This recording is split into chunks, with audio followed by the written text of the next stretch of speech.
All right, y'all. So today we are pulling double duty. I have to do Down for the Counts podcast today, as well as making sure we get Freestyle Wednesday over here on my YouTube channel. So we're going to do this simultaneously, okay? Today, I have my podcast girls. I've got Alexis and I've got Nicole. Janae is out. You guys know the deal. But we're going to be talking about the success of evolution. We're going to be talking about the injury report and everybody that's on it. We're going to give you guys an update on Seth if you haven't gotten it already. And we're going to talk about Adam Cole. We're going to give you some slight info about All In, cover everything briefly when it comes to some of the PLEs that we watched over the weekend. And of course, we're going to talk about Goldberg and his comments in regards to his retirement speech and match. And then we're going to round it out with some match speculation for SummerSlam and where things could go. Okay, so first things first, let's talk about the success of Evolution. Evolution was this past Sunday, and it was an incredible show. If you didn't get the chance to watch it, you should watch it like now. Go, go watch it. It was so good. I was so proud of everybody on that card. Every single match was worth watching. I wasn't the biggest fan of Tiffany and Trisha's match, but I will say that they didn't stink up the joint, that they were solid, and I everybody was was, very, very shocked about how yeah, bad that match was. it was a decent match. And they didn't stink up the joint, and I was surprised. And the only reason why they were low on the totem pole, in my opinion, is because they had um, the least interest in their match, honestly. Everybody else had like a true feud or something going on, and Tiffany and Trish were just a one-off thing, which is fine because they pulled out a decent match. And Trish Stratus, she is what she claims to be. She is the GOAT. She was taking Tiffany toe to toe, and honestly, I would have gave her the championship. But that's just me. That's just me. I've already covered evolution on my show, so I am going to stop talking and I'll let one of the other ladies have their say about how they felt about evolution. Nicole, you want to go first since I'm always going first?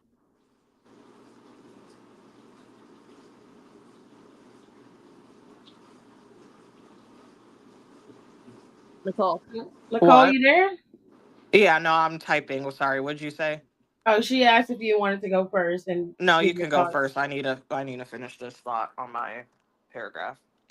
okay. I was very sports entertained with Evolution 2. Way better, like by so many yards from Evolution 1. The matches were clean, especially Tiffany's, which I was really shocked at. Like I really expected this one to, and it's no shade to Trish. I was really expecting this one to like stink up the joint. But honestly, like it was so much better than Evolution 1. The matches were clean. Nobody botched. Nobody botched. Like I was I was watching it and I was like, this is okay.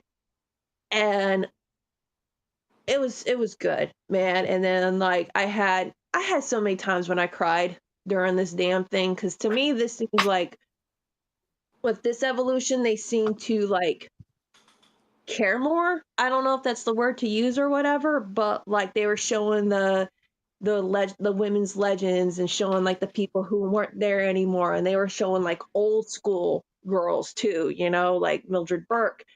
And it especially now, right now, or where we're at in the world, where women's what women have done for the world is trying to be taken away from people. Seeing this, it felt really good to me. And I don't know why. I kept crying through this whole thing and I fucking hated it. And I think one of my favorite things was, and I'm pretty sure y'all are going to say something, but when Charlotte came out and how last week we were really defending her and all that shit. And the way she came out and the reception that she got from the fans in Atlanta and people cheering her and, clapping for her and standing up for her. And you could tell she walked out and she had like the biggest smile on her face. And then you heard the chants that was saying, "We want Charlotte." I don't think I've ever heard that before. Mm-hmm. And there was just times when I was just sitting back and I was like, women are fucking awesome, man. Like, that crowd was insane. They put production value into it. And I find it really, really funny because I knew Rio and Io and Rhea was going to be like one of the best matches of the night. I know those girls were not going to disappoint on talent level. And right when they were both being laid out in the ring, I looked at Rico because he was home. And I said, "Naomi, you got wow, what did I say? I said, Naomi, you got some time to do something really funny." And as soon as I said that, her music hit. Mm.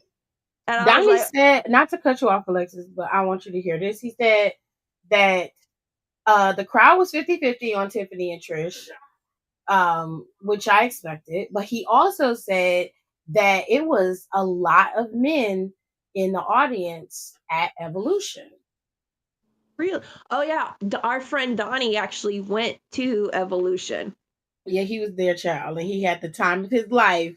He was on a high this past weekend. Don went to go see Beyonce, and he just had him a good old time. Okay? But he said it was hella men in there. And he said, unbeknownst to him, he was very surprised at the fact that it was that many men in there. I don't think I'm that surprised. I'm not that surprised. Right. I mean, I'm to be honest, I'm kind of surprised because everyone was just like, "Oh, who's gonna go see this? Who's gonna have, an audience, blah blah blah." And it's just, I don't know, it was just something that was so special about this Evolution compared to the first one. And like, Naomi cashing in and the matches were great. Even like the not the gauntlet, but The the Battle Royal. oil. I'm sorry, it's been a week and my brain Oh, is it's crap. fine. And It's fine. that battle royal was so much better than the first one. And girl, I was screaming, like me and Rico were watching it. We were screaming for Lash to win, like getting off our feet, yelling kind of shit. And it was awesome. Like I have no complaints about this show. I really don't. It was Nicole, good. go ahead, Alexis. I'm sorry. I don't mean to cut you off. And then I'm on a delay, so it was just good. I would say it's probably one of the best PLEs they've put on this entire year. I have to agree with that. That's actually very true. Um, Nicole, you okay to give your thoughts, or you want Yeah, to? sorry. I'm sorry. No, it's okay. No, I mean that's the consensus all around, and this is amongst like fans and like content creators and stuff. I've seen it from multiple people, and like the surprising one, which I like woke up in the middle of the night because I play YouTube videos, I'll fall asleep, was fucking JD from New York, Ew. What of did he all say? people. He obviously was bigging it up like everybody else. Yeah, no, and he was like, honestly, he was like, this is the best. He's like, this is probably their best pay-per-view of the year. It And he's is, like, and they gave them no fucking build-up. He's like, that's crazy. And but he that was speaks to the like, testament of those superstars, though, yes. and what they can do. And that's what I'm saying, like the consensus all around and that. And when I'm saying like this is from like so many people, so that shows, okay, next year we should do this again next year. And we should invest a little bit more into building these storylines attached to it, because the only real storyline walking into Evolution was the triple threat And Rhea of, and Io, huh, not, Rhea I and don't Io. consider that because they, and I'll get to that in a second. I mean, to me, like a true like story feud. Them bitches was just spinning a block again, in my opinion. That's how I feel about the EO and Rhea. I feel like that's not. I don't consider that a match build up. I feel like that's a spin the block because we've seen that too many times, and that's not to discredit from the match. That's probably one of the that's match of the year contender. Yeah. But at the same time, I gotta call a spade a spade. Yes, I love that that match happened. It was fantastic. I was so happy to watch it. But at the same time, we need to get Rhea somewhere else. At this point, I literally want her. I want them to move her to SmackDown. I've been saying it, but everybody told me no, she needs to stay on No, Raw. I think they need to move her to SmackDown. Bianca needs to go to Raw. I let her stay there and let them fight. I think she also could do with the changes. See, out of someone over there needs to go to Raw. Or actually, Well, no, you could probably leave that spot open and probably just pull someone up. I think From it's NXT. still, I think it's still a little bit too early for Lash to get pulled up. I I mean, think, and this Naomi's is no, and this is not poo poo to her. Like she did fantastic. I just want more time for her to get more developed in season because if Trick ain't even up there yet, my opinion, she shouldn't be up there either. Trick should have been gone, if we're being honest. Yes, so that's my point. So I think it's a little too, I feel like the only person that should be pulled up is, and is most likely getting pulled up is probably Jordan. Yeah. I feel like after this feud with Blake, I feel like her time in NXT is up because she is on a main roster contract. She's not on an NXT contract. And she's not getting that title. Like, she's going And to be she's like, not getting that title, which is yeah, fine yeah, if she's not going to get that title. You know what? Move Rhea to SmackDown. yeah. Put Jordan in her Move place on Jordan to Raw. No, I think Jordan should go to SmackDown. Really? I think Jordan should go to SmackDown. I feel like Raw is a lot. well, I mean, I was just thinking this. I mean, if Naomi cashed in and now she's champion on Raw, one of the Raw girls do need to go over to SmackDown. And I mean, I said it last week. Y'all know I love Rhea. I'm a big fan. But I'm even getting tired of her Yeah. always going after the. So yeah, They need. and that yeah, she needs to go. And I mean, obviously, like, and then obviously there's the rumors about how they're looking to reunite the Usos. Yeah. So like, I think she's gonna stay on Raw regardless. I think that was just like I feel like this is something like they were like, okay, we're gonna kill a bunch of birds with one stone, which is Yeah, that smart. can Like get I'm her not over there easy. get her over there easy. Hmm. We always know married couples follow each other. So and Yeah. then obviously the rumors, but just to go back to Evolution as a whole, like I was just very happy they did. Everyone should pat themselves, do a phenomenal job. One person that shockingly surprised me was Nikki Bella. Why? I did not think she rest. I and you know we give her a lot of her sister a lot of boohoo, but she wrestled really well. I'll give her that. She was okay. I was like very shocked and surprised, and I'm happy because it's like if you want to come back in a more fuller time capacity, you can tell that she was putting in work, which I always like to see. Yeah. Plus, Um, I'll even fucking that huh? at that because I was like, man, she might win this battle royal thing. Yeah, like I was very like I was shocked. I was like, wow. But again, I love that. Like, and also that goes into evolution, like them evolving not only as characters but as women within. So I just thought it was just so nice to see like literally the evolution. And then I also want to talk about this. Everyone, and again, like, and I do feel bad for who was it that was on a pre-show, and I did feel a little bad for her when she was talking. Um, I know everyone loves the old girls, And I don't mean old like they're old in age. I mean like the older girls, like the The OGs. old guard, the OGs. But at the same time, and what I really liked about it, and what surprisingly, what I agreed with Hunter about, this is to showcase the current and the future. Yes. Fair enough. This is, and again, and everyone was like, well, there weren't like the blah, blah, blah returns. And then it's like, I feel like that was the point of the first one. And the Point of first the one, first one, got all the OGs, blah, blah, blah, got all the older girls. And that's literally was majority of that show. But now, especially with NXT and everything else, we need to show, okay, this is what that has evolved to. That's the whole point, in my opinion, of evolution. Should yes. be look at how we evolve. This is the future. This is now, and this is the future.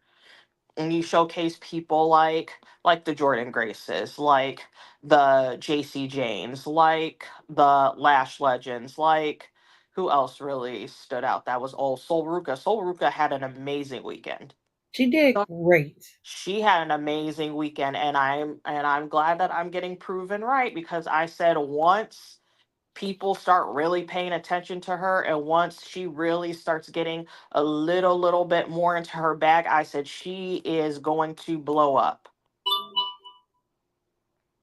That girl has a very high ceiling, and I'm very happy for her for that, because again, she seems like she's a nice young woman as well.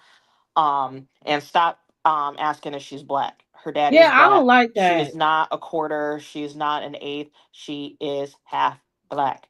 It She calls herself black. Just because she is white passing and has blonde hair does not diminish her for what she is. That's all You I'm let, gonna say about that. let her be what she is. She don't have to lie about that. Yeah. Like, Like relax. I'm so sick of that fucking discourse, and people kind of aim that towards Ricky too. I said, let's not. Well, they do it to Mia Yim too. They're like, oh, she Asian. No, they do She do it to me, and she gets the she's worst. half black, half Asian. She calls Yeah. herself Asian for fuck's sake. Like, They Yeah. don't care. They They don't don't care. care, and that's the same thing when they were like when like Soul showed her dad. They were like, "Oh, well, he's half," and she's like, "No, He's not. black. He's a full black man." You can tell. Look at the damn picture. You Like can look at her face, and he, that's what I'm telling. Like, he look at her face. I just think Soul's really pretty, and she reminds me of a Barbie doll that I had when I was a kid. She she's she gorgeous. has a black woman shaped face. I don't know how to Yeah. explain it, but it is. Bones. It's one of those things. When she smiles, you can You definitely can tell. tell. I was like, and then once I really looked, I was like, okay, now I can see it. But It's it's the like Yeah. cheek. you can. It's I don't know. It's something. Her whole face. It's some. Her whole entire. You can tell, because if she was a tad, little bit darker, And had darker hair. I low key think it's the hair. It's the hair. Honestly, I think it's the hair. It I is think if the her hair hair. was dark, it was like that, because that's how Kiana is. And Kiana had blonde hair. Yeah. When Speaking of Kiana's hair is Kiana, her dark. shirt. Did anyone see her post of like she was backstage? Mm-mm. Her tits look great. That was a great job. I don't know who did them. They did a really good job. Tiffany should hit up Kiana, because Nicole. they look great. They looked again, and again. I don't, this is fucked up. I'm talking about someone's boob job while we're talking about evolution, but um, she looked fantastic. I was like, wow, that's such a great job they did. Tiffany's, again, I'm not gonna poo poo on Tiffany on her body, but again, like I don't like doing that. But again, those things looked fantastic. I was so jealous. I said, once I get some money, that's going to be me. But yeah, I think I just all around, it was like it was a really great pay-per-view. Kudos to everything. So happy Naomi got her moment. I was so happy she got her moment also on Monday. Yeah. Like whatever, like I think her time away or her time in TNA really helped her flush herself out Mm-hmm. as like a character and everything. So I'm so happy for her for that aspect. I think she, again, like phenomenal. And I also loved how behind everyone has, like, it's people are starting to finally hop on the train. Mm. On this And shit for so So again, like I'm so happy for her. That was such a good moment. That was a fantastic cash in. That was I love a really smart cash in. I agree. It was That was very besides her, unexpected. Seth. I can't think of someone else. That's arguably top two, top three, one of the smartest cash ins Yeah. because she waited till them bitches couldn't barely walk, wore each other out, even though she Hmm. was banged up herself, which you could see because her nose was still bleeding. And she was hurting from being put through that damn And yeah, table. and she was still hurt, but they were down so bad. She's all she got to do. As soon as I saw her shove Rhea into the pole and her flop down like that, I said, "Oh, she's gonna pin." I was like, "Oh, she's gonna have that title." Hmm. Yep. Because as soon as I saw her Rhea flop to the ground, I said she's done for at least 10 minutes. And I was like, "Oh, she's." I was like, "Wow." I said, "Oh my God, they're doing it." Me I and didn't even Rico. need to see. I already started tweeting like, "Oh my God, I can't believe she won!" Because before she even started to right when before she even started to climb up there, I knew she had because of how Rhea rolled, like how she took Rhea out. Because I was like, Yeah. "Oh, that's a wrap." Because again, they wore each other. They wore each other out, beat the shit out of each They other, beat the hell out of each other. and that's how you do it. That's a smart cash in. That's how I Yes. would cash in. I Oh won't yeah. I, wait to tear each other up. And it was smart because also when you turn into a triple threat, there's no rules. So she could have smacked Iona head with it. Um it was just great. I didn't understand why. I always think it's so weird, and I want someone to explain this to me, why they always bring down a referee with them, even though there's already a referee in the ring when they cash in. Well, I think it's I don't know They've about. been doing this the past couple times, like I Yeah, want to say the past they do couple always bring a years. ref down. But Huh? time Jessica had got knocked out. Like She was took back a up bump. though. I would have brought a ref too. I ain't gonna lie to you. I definitely would have. I don't know why they do that. I can't explain that because to me it don't make sense either when there's a perfectly good ref out there, Yeah, but they do it.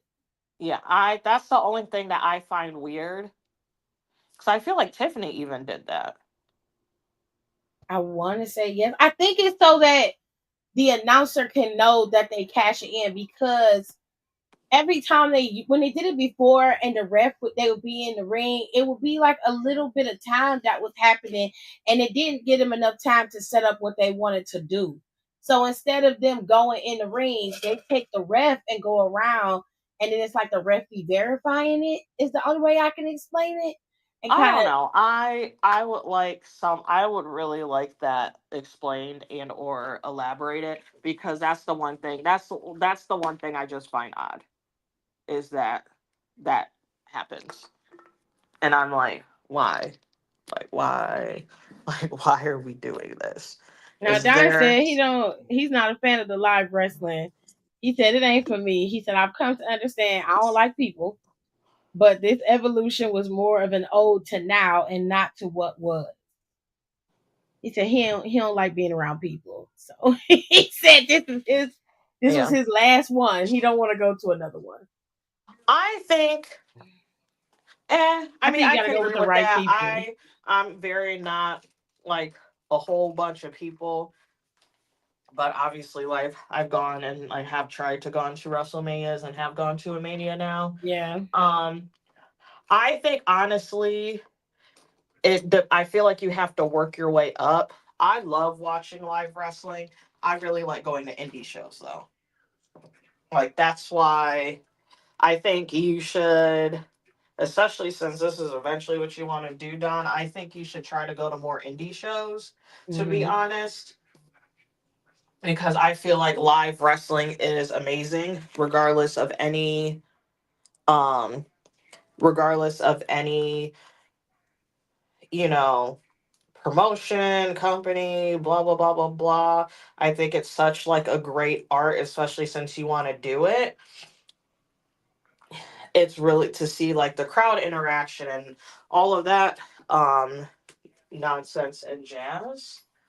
Um, But yes, even if you don't ever want to go see a WWE show with like that many people, I still recommend going to like a live show or going to like whatever indie show in your area. That's what I wished I had. Well, now I'll have a little bit more of a flexible schedule now, but especially when I lived like back home, that's when I was able to go to like a lot of like AIW shows and shit like that. And you're in the Georgia area, and there's like a decent amount of um promotions in that area as well.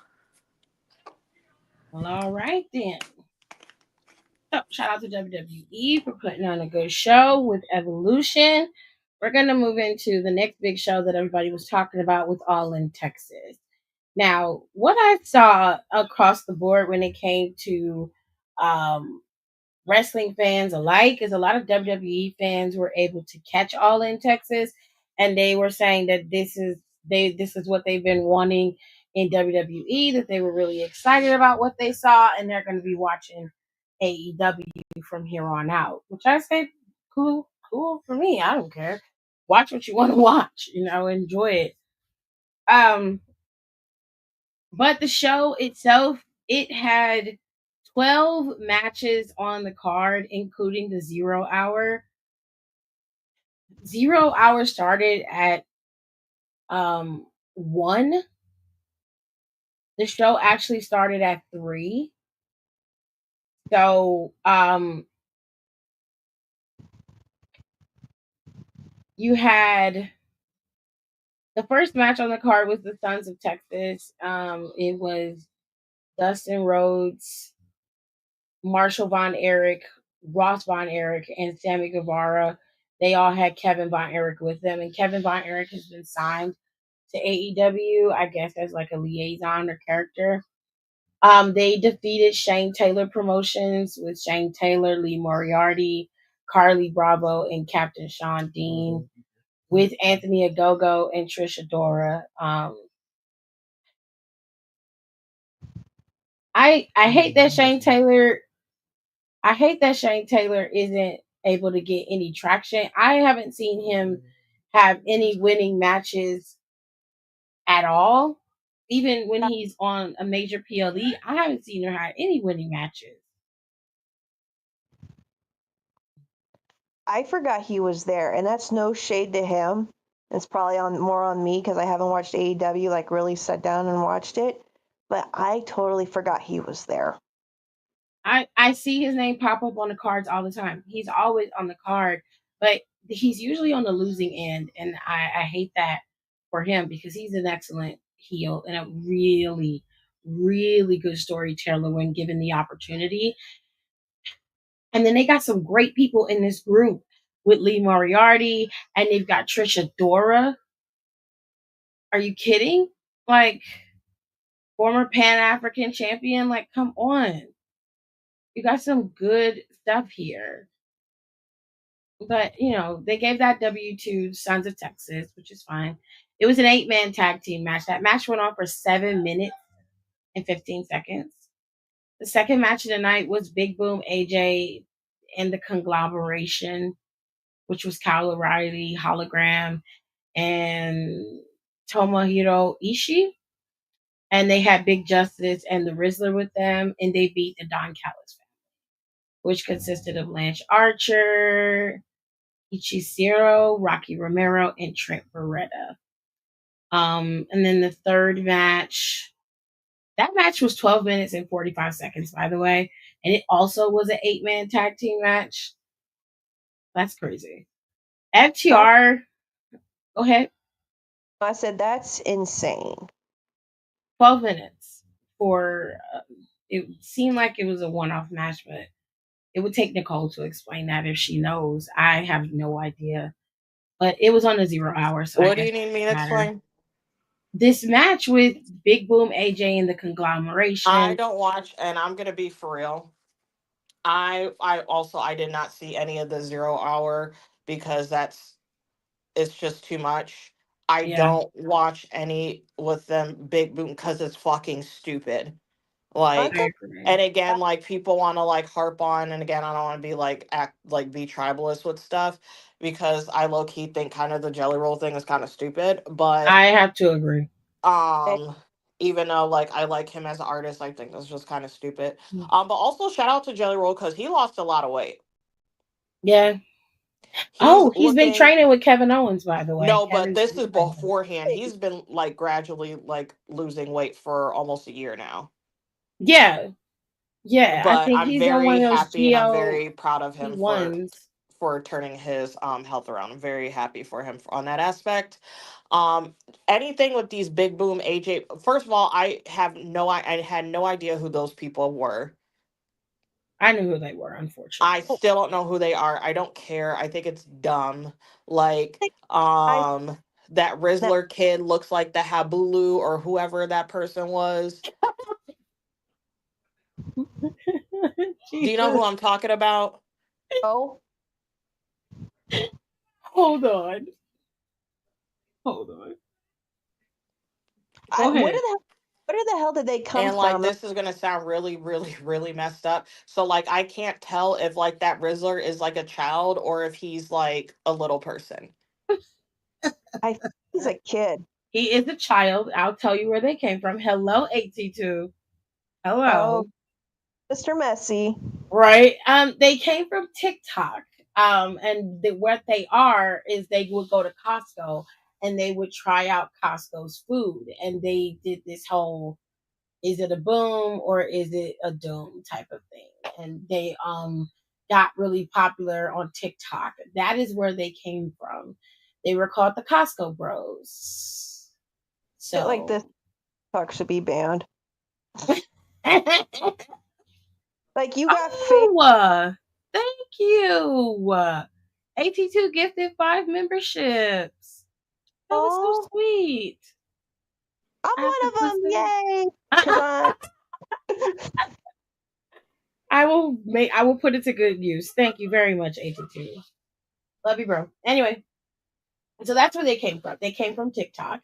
They got famous from doing Costco food reviews, and they do this big chocolate chunk cookie. That's their thing, and is that's how they that, got popular. no, seriously, is that where that came from? Because Harley says it, and I have no Yes, idea where they got it from. yes, And I'm like it is from them. It is from TikTok. taking my kid's phone away, and she's like, "We're going Amish, like no technology. We're gonna read. She ain't She's gonna gonna know." cry. There's no way that's gonna work. We are. You are. She is on the cusp of a child of the digital age. She'll lose her shit. Good. I've watched it happen in real time. It's not. It's not a pretty thing. I want to see it. I want to see it, and then I'd be like, "Are you done? Okay." Wowzers. So that's where they came from. They came from TikTok. Um, I don't like them at all, but if that's what they like to do, then so be it. But we're gonna move on because that was on the 0 hour, and I think it was the third match on the 0 hour, and it was FTR with Stokely, and they beat the Outrunners by pinfall. Newport tights. And that's about it. So we're moving into the main show, I think, which was a trios match. It was the AEW World Trios Championship. This match was 14 minutes long, and it was the Ops. I cannot say this man's name. Is it Shibata? Mm-hmm. Shibata, Powerhouse Hobbs, and Samoa Joe are the current champions, and they defeated the Death Riders. Claudio and Wheeler Yuta and Gabe Kidd. They lost. They did not get the titles. Joe and Co were able to retain their championships. From what I heard, this match was actually really good, but I didn't get to see clips of this match at all. I'm just gonna say this. I know it was kayfabe and everything, but if I see Claudio Castagnoli, whatever his freaking name is, after what he did to Joe, oh no, it's on sight, bald man. I'll smack you harder than Mark Briscoe's been smacking Ricochet. All right, don't think I What did he won't. do?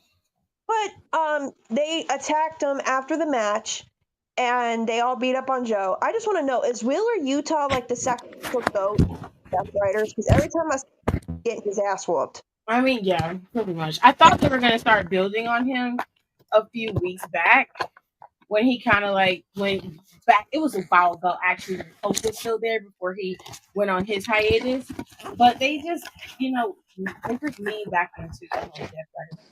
I was kind I of don't. disappointed. But like they put a chair around Joe's neck, and then Cesaro. I'm calling him Cesaro. Oh, and How like they put a trying to. chair around his neck? Yeah. So it's on site, you bald motherfucker. I know it's kayfabe, but it's Hell on site. no. It's on site when I see you. That's crazy. So okay, so um I didn't know that, but that they had a lot of things happening in the interim of this show that I didn't get to see because I only got to see clips. So wherever Nicole can fill in is where I would like her to fill in if she can. But I promise y'all I'm just gonna give you guys a synopsis of the match, and then if Nicole can give you extra, she can give you extra. It shouldn't take us no more than 15 minutes to get through it. But the important stuff, we're talking about the main card. So MJF is the current winner of the men's casino gauntlet match, which means he now has the right to challenge for the AEW men's championship. I'm assuming at any time. And instead of them winning like a briefcase or something, they give them the actual contract. They have the contract in their hands. Boo. He started off with Mark Briscoe. And it was a back and forth, but eventually he got up to Roderick Strong and he pinned Roderick Strong for the match. Now, Nicole, did you watch this match? So can you tell me how this gauntlet match works? Because the way they described it, it sounds like a battle royal. It's a battle royal basically. Okay. I did not watch it because again, I was either I think I was at work. I was at work for most of this, Okay. so I didn't get to watch a lot of it.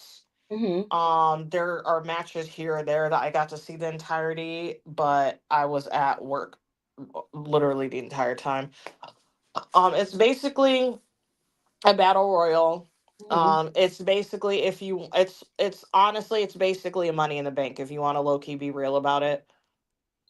Well, like I thought, because I was equated to Royal Rumble because they were saying people was coming in at intervals. Yes, so it's set up like a rumble, but it's I honestly I don't know how to describe it to be honest. So okay, I think I can. I think I got it because I've watched this before.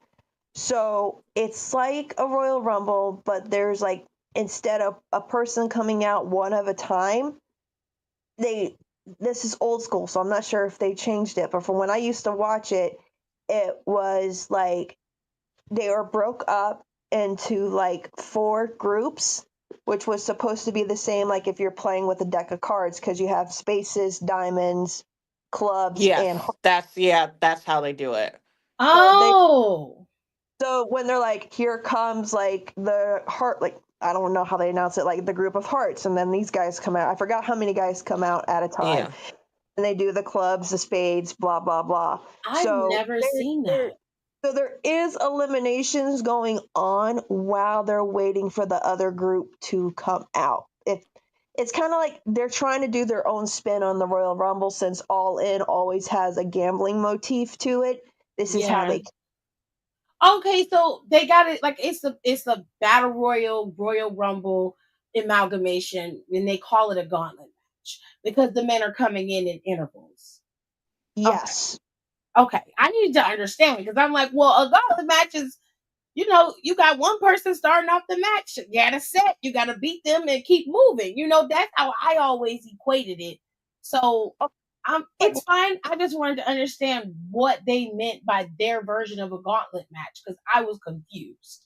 no, because I was confused for a little bit with the gauntlet match on Monday. Speaking of which, did you guys notice that there? I know it was the males gauntlet, it was a men gauntlet match, but all the matches on Raw, well, leading up to it, were just women. So that was pretty fucking cool. It was pretty much an all girls Raw except for like the last hour, which I'm okay with.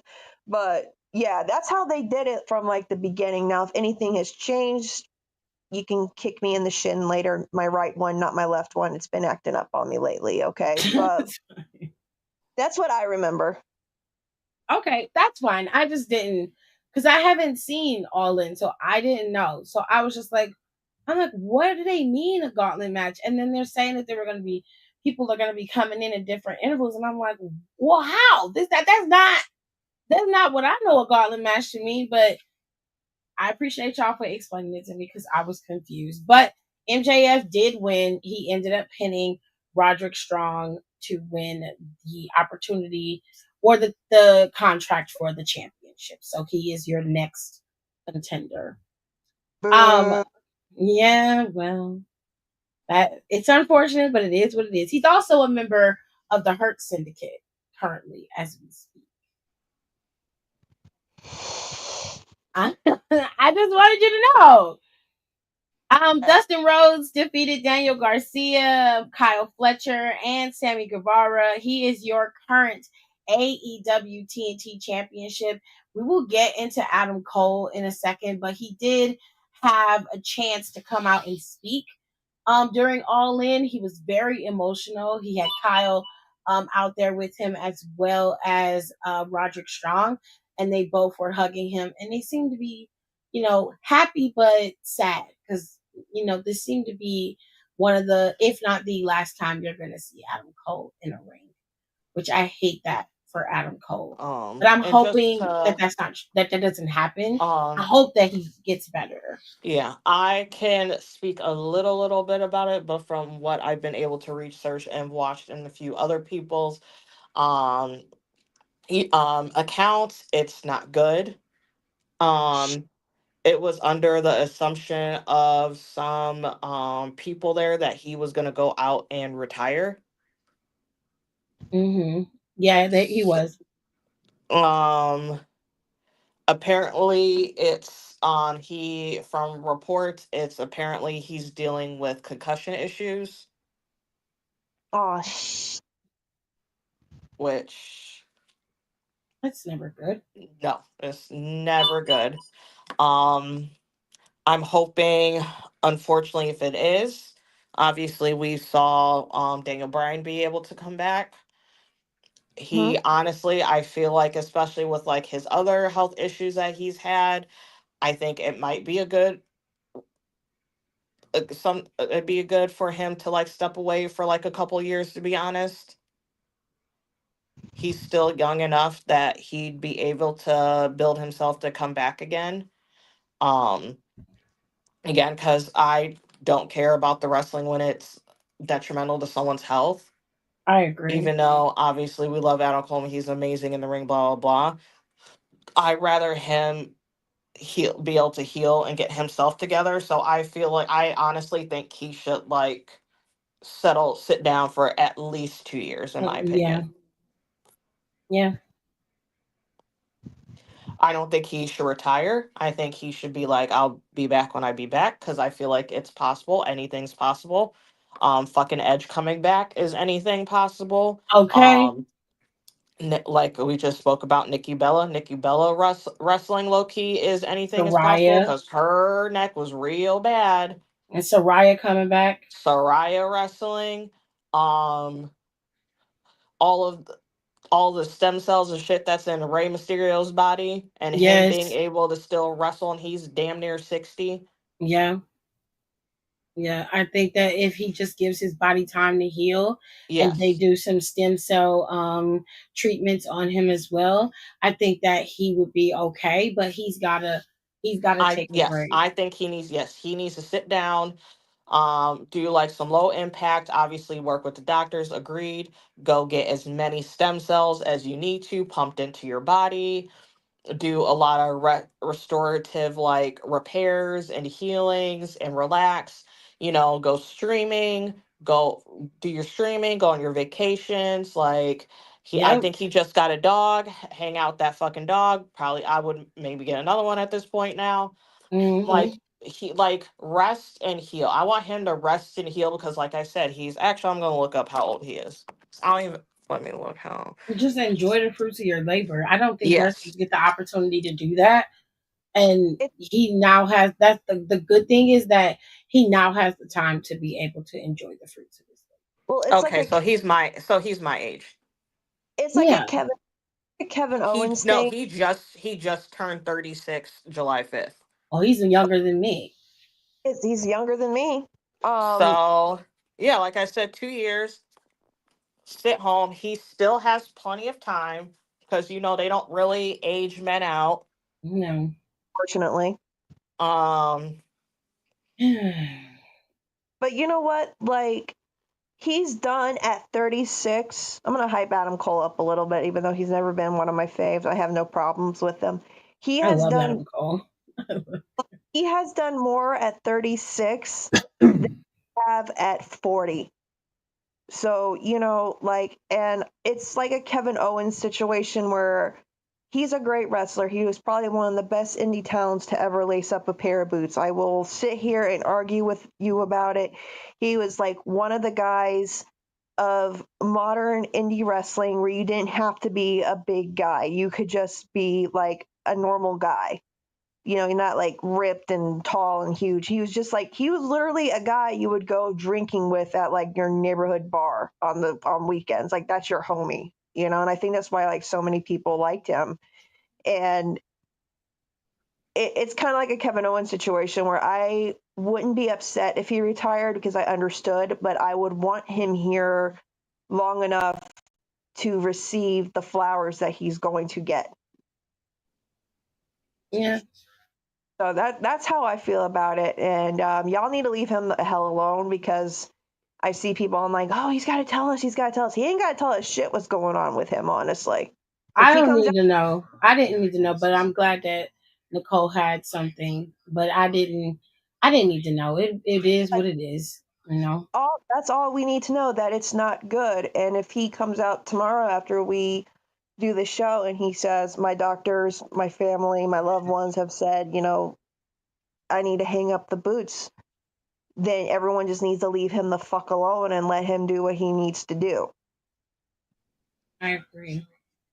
That's just how, I mean, he's a fucking great wrestler, man. And, it sucks because I'm watching the clip and you see, his guys come out there. And I think that's like what really hit it when they started hugging and when they started to cry. I Yeah. was like, oh, I can't watch this. Like, I had to go look away. But, fun little fact about that. I did not know Kyle O'Reilly was a type 1 diabetic.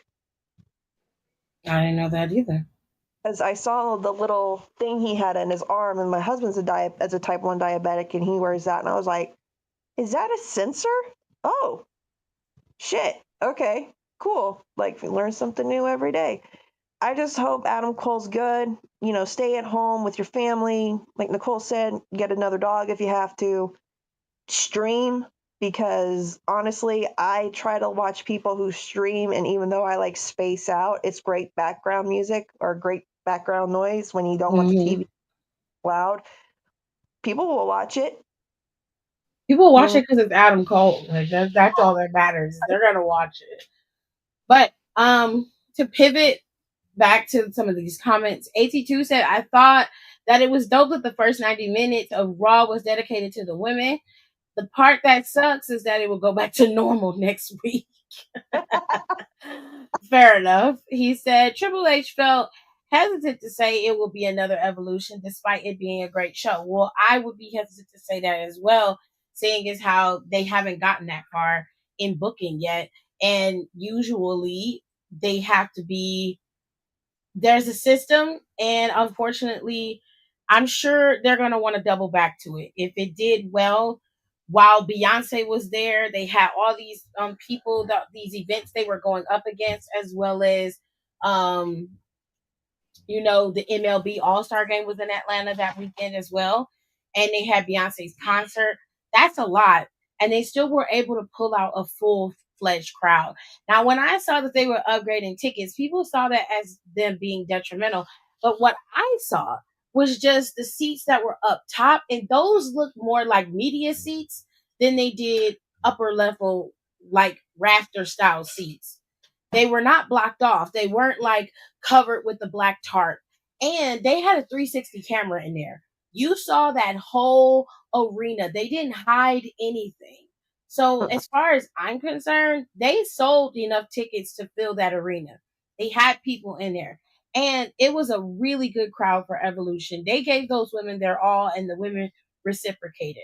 So if they decide to have a another Evolution, I don't think they would lose any money for doing it.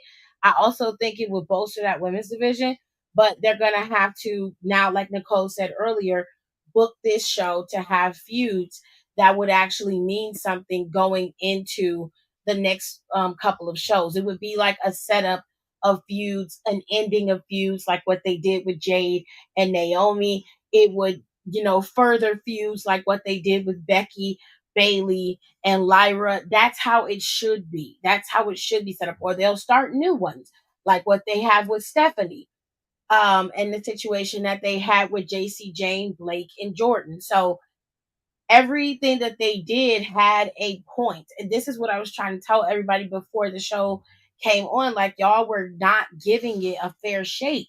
You were killing it before it could even get started. And that really sucks. Because you're not giving people a really good opportunity of being able to give you something that's really wonderful. Like, they did an excellent job. And Yeah. I really enjoyed the show. So I think that they will probably do another Evolution.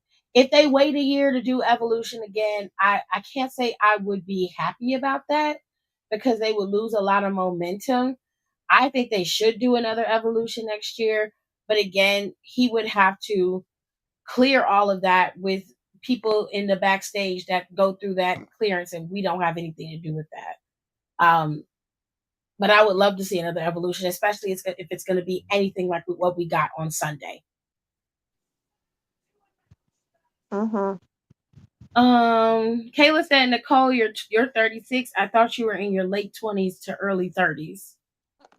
I'll be 36 in November. Oh my Yeah, god.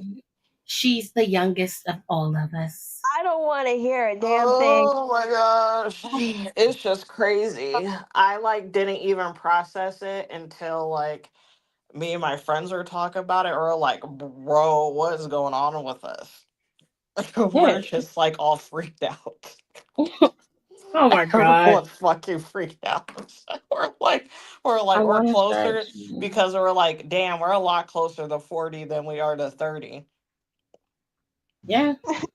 which is a blessing within itself. Again, I don't want to complain. Again, it's every year, whatever month, whatever I'm able to have, I am extremely blessed and thankful for it. It's just in hindsight, it's just like, it's just crazy to think. Just like aging is so weird, and it's not even like the aging of like, whatever, gray hairs or whatever. It's just like life that you've lived so Like, you far. don't never think you're gonna get that far. Your brain That's can't process it. But I can't wait till I hit 40. The older I get, the more I can say what the fuck I want. I will be cussing Yeah. people. say that I don't now. care. Yeah, Say it's that. just sort of like, oh, what's Tony doing out here? I have It's 30. just great. I'm just blessed to, blessed to be alive. What'd you say, Oh my Alexis? gosh. Period. Ember. I almost called her Ember Moon. Athena. Athena. What'd you say, Alexis? Y'all say that shit now. I am 30 days, less than yeah, today's the 16th. I am a month away from turning 40.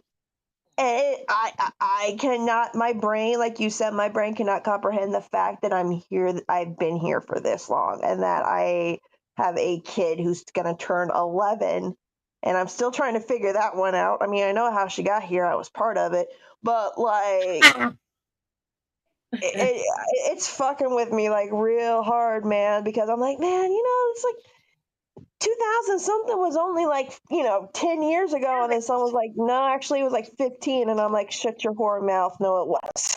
Yeah. I I can't can't wait. wait to turn 40, because I that's when I'm can't going to wait. have my Hamptons birthday party. Ooh. I Because Okay. I was can't. like I was talking to one of my friends about it. Because we're talking, I think we're just talking about vacations, and like what like big vacations or stuff that we still want to take, like with our friends as a friend group. And I was like, I've always wanted to go to the Hamptons. Yeah. That's always like, that's like one of, and again, like, I know that might sound dumb to some people, but I've always wanted to go to the Hamptons. And I want to, when I go to, I want to go to the Hamptons and like go to the Hamptons. Like, I want to go to like the surf lodge. Like, I want to have like that type of experience, but Oh, as like people like what I would have at like my age, that would be, because there is like a lot of age groups that still like go to Hampton regardless. Not It's not just a bunch of 20 some years olds. Mm-hmm. Um, but yeah, I was like, I want to have like a big trip to the Hamptons. I was like, I want to rent out like a really, really nice house. I want to be mm-hmm. able to go to like these different restaurants and again and like go to these I want not necessarily beach clubs because my birthday's in November, so I don't know how it's gonna work. But you know, stuff like that. And I was like, it'd be fun. So that's why I'm really looking forward to 40. I might change my mind and want to do that in the summertime and do like Yeah. something else now that I'm really thinking about it because I just remembered my birthday is in November. So and Hamptons is still New York. Or off of New York. So yes, that's what I'm looking forward to. And I think that's how you just have to like live your life as we're like aging up. Like, I'm just, I want to age and be able to do what I want.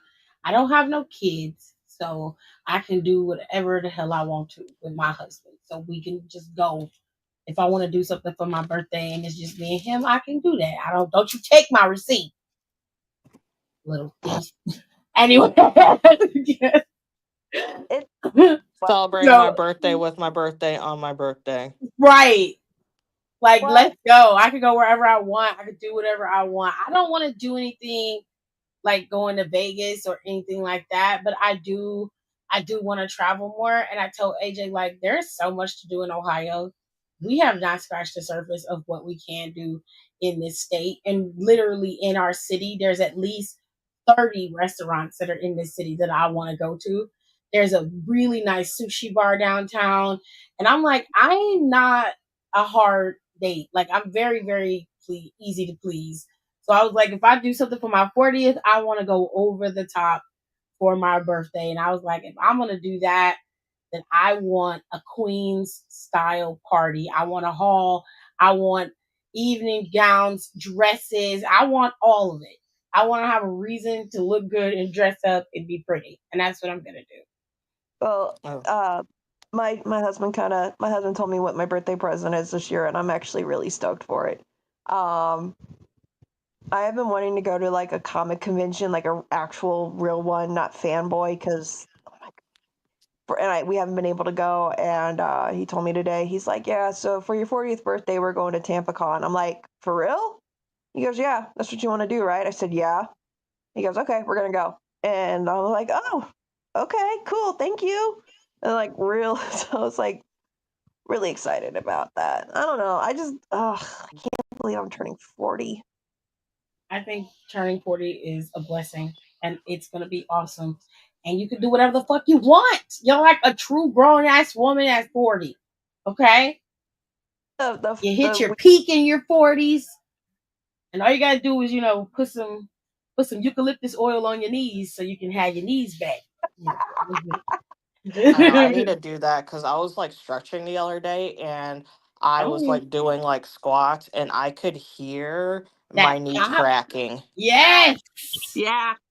I Yes. got out of bed today and I sounded like a fucking like the lights, The light you know switch?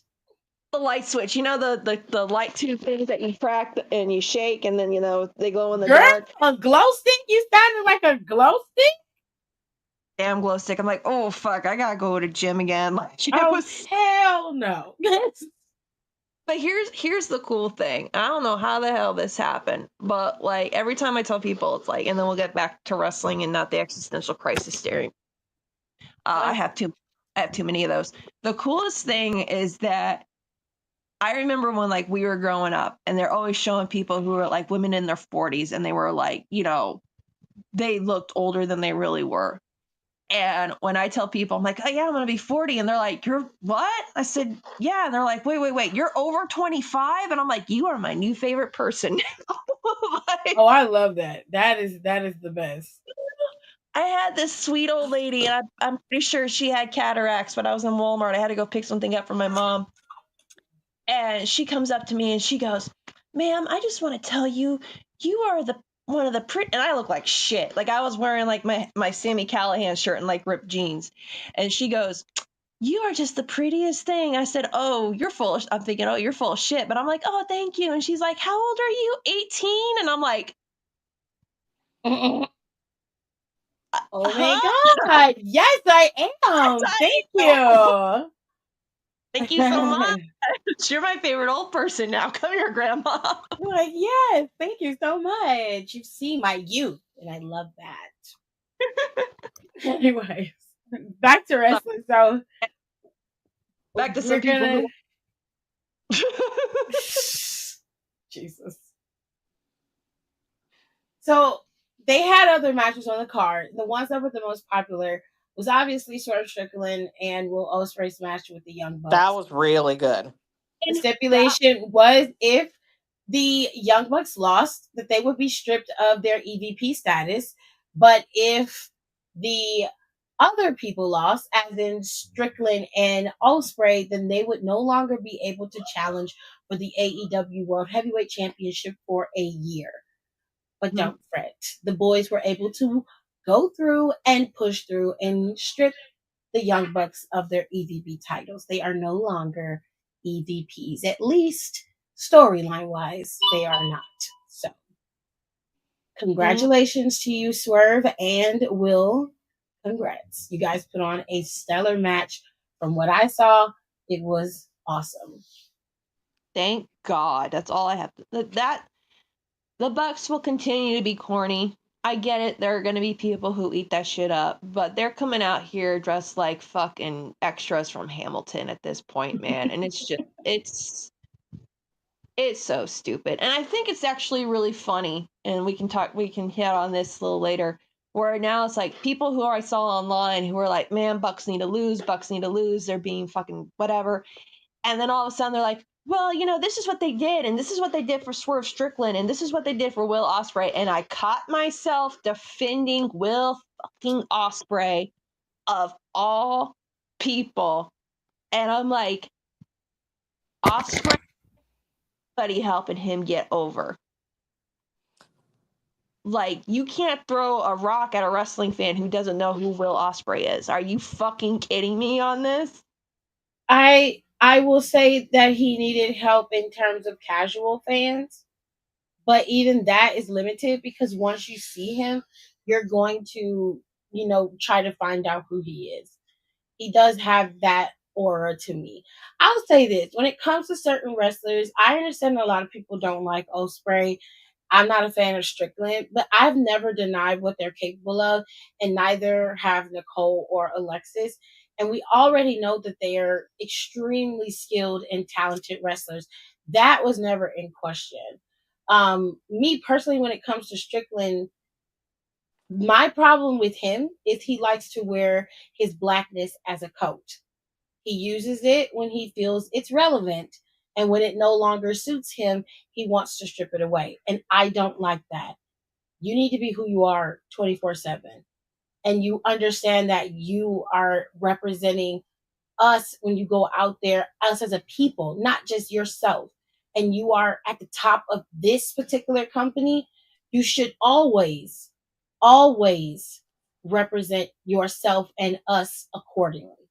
It should never be, well, I don't want to be on a black wrestling list. You should never even utter those words, even if you feel that way, because it goes against everything, especially when black people are holding you up. You know what I mean? And I'm like, that's my only issue with Strickland. I liked him when he was in WWE before all the nonsense, before all the noise. I really liked him. I like his wrestling. I think he's an excellent wrestler. That was never in question. It is his behavior outside of the ring that I can't fuck with. As far as Ospreay, I think that a lot of his ignorance has to do with his autism, as he puts it. His lack of understanding of people and how to navigate people can lead to his ignorance in how he speaks and how he carries himself. So I give him a little bit of a pass for that. But other than that, I tend to give people a second chance when they deem themselves to be pertinent of a second chance. And I think Will Ospreay can get a second chance with me. That's just Agreed. how, I that's think how I feel about he's put in the work. Recognize obviously his past mess and it. is trying to do better. Yeah. Still will give him a hard time for as long as I deem necessary, but I see the work is being done. He's trying. Swerve, I will not give that grace, but that's a whole nother conversation. We've talked about that man enough. But as a whole, that match was excellent. And what I really loved about this weekend, even though we were fucking such word vomited with wrestling Yeah. and um and not AEW, WWE did so much counter programming, which I think we should get into the Saturday night's main event because Saturday night main event was trash Yeah, I didn't like it. I and didn't even should want to talk not about it. have. That was so. I'll wait till we get there, but I again, mean, compared to the wrestling and everything we were put together, even though I don't want to see people be like, oh, don't compare them when everyone compares all the shows. They were on the same night. I will compare them. I agree. Leagues better, like you could, it was so well thought out as a whole. Like once I do have time, which honestly should have done earlier today, I should have rewatched what I missed of All In, but I will Hmm. eventually, probably sometime over the week. um and it great. This match was excellent. This is honestly one of my favorite tag matches of the year, to be honest. No, I think it is my favorite tag match of the year, to be honest. that is yep. high honors. I think so far, I think it was phenomenal. If Dave Meltzer gives them 5 stars, I will not disagree with him on it. I will not. I think it was fantastic. The wrestling was great. The storytelling was great. I was very highly entertained. From Are the we? clips I've seen of it, this match was really good. Um, but let's get to the one that had us all worried on the edge of our seats. Tony We Storm got a versus. few just a little bit before you get to that. I just want to go over the other ones really quickly. So we got Okay. Athena. She won the AEW Women's. She's got the title. She's got the contract to be able to challenge for the title. She won the women's gauntlet match by pinning Mina of the Death Riders. Um, the Hurt Syndicate defeated Jet Speed and the Patriarchy. Patriarchy turned on Christian Cage, which is about time in my opinion. And then Cope came out to thwart all of that and stick up for Christian, which great, love that for you. And then these last three matches I didn't get to watch, but I got to see the clips of them. How did I So forget the goat match? I forgot about I'm the goat. gonna go to Okada and Omega's match first, and then Fucking we'll. match of the year. Match of the So fucking. That's all I I have to got. say. I I didn't get to see this match at all, and I was very very upset because this is the one that I wanted to see, and I was like, I thought Nicole was watching it. That's why I was like, okay, Nicole's gonna watch it. But then, like early on in the show, usually if Nicole's watching it, like she'll give you. She has a tendency to give you like little cliff notes. She'll be like, "Yo, what's the name? Just got this. This is what happened, right?" And I was like, "Well, she's not giving cliff notes. She must be at work. Okay, she's stuck at work. I'll leave her alone." So I was upset because I couldn't watch it, and I really wanted to see this match was specifically, but Omega did lose to Okada. Okada is the new unified champion, and there's stipulations that Tony Khan has added to this. This happened at the press conference, but I don't know what he said because I didn't watch the press conference. So Nicole, did you watch this match? Do you know what Tony Khan has added to this? Because it was a direct result of what happened in the match that he added a stipulation to this belt or something. I honestly don't know because again, I watched part of this match, but it was on mute because again, I Okay. was at work, so I don't know any dialogue that happened almost the entire evening. I'm gonna let you Uh, guys, The so only you guys stipulation know.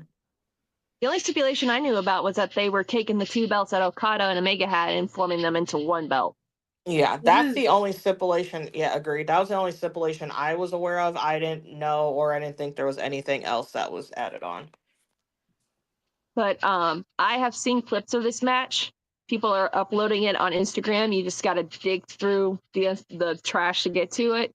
But from what I've seen, Okada and Omega never fucking disappoint. They never do. And it's because they've worked with each other for so long and everything else that they've done in their careers and personal lives or whatever, they never disappoint when they go up. And it's just I'm happy Okada won. The fucking render they did for him, I sent it to Nicole. It was literally him like behind fire, dressed in one of his robes. I'm like, oh, this is awesome. Like it okay. was. So to just pause for a second to clarify, they have specific rules for the Continental match. For the Continental title, there are no interferences allowed for the Continental title. And people assumed that because Okada and Omega were unifying the title and the title was in play, that this match was under Continental rules. And it wasn't. It was a traditional AEW match because the unified title is an AEW championship that goes by AEW rules. It doesn't go under Continental rules. So So that was the clarification that he did at the press conference because I kept seeing he like laid down new rules and I'm like, what are you talking about? I didn't understand that there were any rules to begin with. And they were because people were complaining about it and they asked about it in the press conference.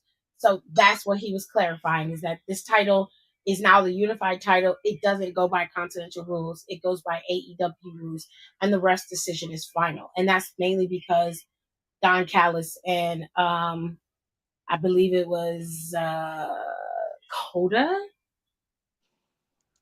Let me see. I don't know. But all I Kota just know is Ibushi. Yeah, it's Kota Ibushi. They both were getting involved in the match. And you're not allowed to do that with continental rules. So that's why they were getting confused. But they clarified that at the press conference. I just wanted to make sure I gave everybody the information. But go ahead, Alexis. Continue. but this like I cannot sing the praises of this fucking match from what I've seen of it. Just like if you can watch it, watch it. Like I'm really waiting on the AEW bros to upload shit to Instagram because they figured out a way around it. Like they don't post like the whole match. They post it in like 15-second intervals or something like that. I don't know how they do it, but these guys were just going literally. I hate to say this, they were literally going all out on each other because like I said, Okada and Omega never fucking disappoint, man.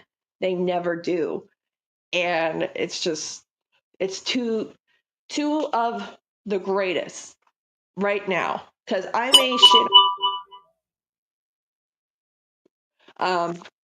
may shit on Kenny Omega for being corny, but like he is a great wrestler. And everything that and Okada's a fucking legend in the making. They both are. And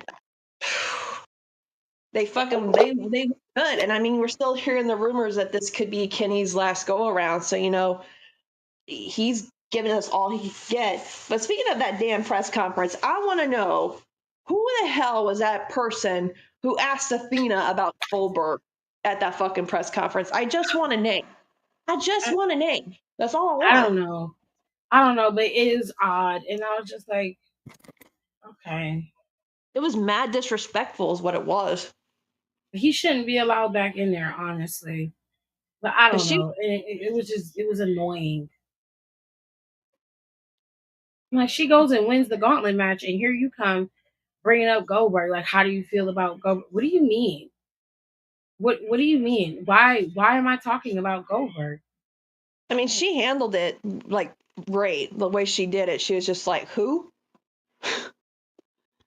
I mean, that was just like so weird to me, but you know, it was. If you guys can watch it, watch it. That's all. That's all I can say about it because they'll have you going, holy shit.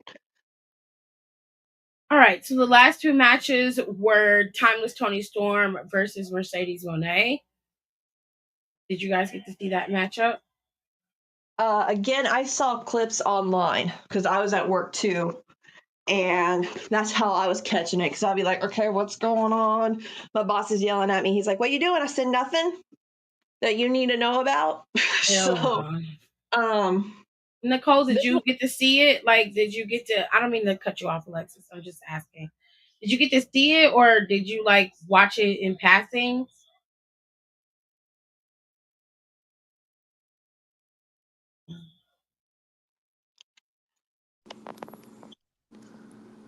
She'll pop back in.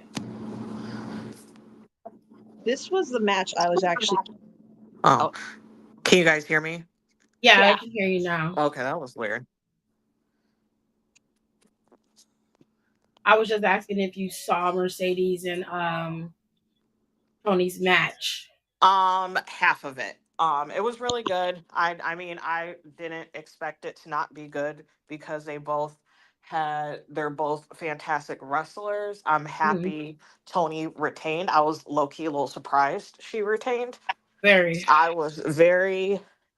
was mentally and physically prepared for her to win. 1000%. But she didn't, and I was happy. She lost to the right person. They're gonna have her take her first win since being in that company. Tony's the best option, and it was good. I mean, it was like unlike the Trish and Tiffany match, I knew that was going to be good regardless. Right. So it met my expectations. Fair enough. Alexis, what do you want to say about it? This was one of the matches that actually had me worried because Fair enough. you know what I said last week. I'll stand by it. I know eventually Tony's gonna drop that title, but you know she didn't. She's gonna drop it, but I want it to be like her. I know her and Athena are gonna fucking bring the house down. That's gonna be a great match. The mind games are gonna be crazy. I'm here for it, and it was really good. I was nervous though because once those clips started showing up on my phone, I was like, oh shit! So I kept like refreshing it to see what was going on. Was really surprised by one thing in that match, and that was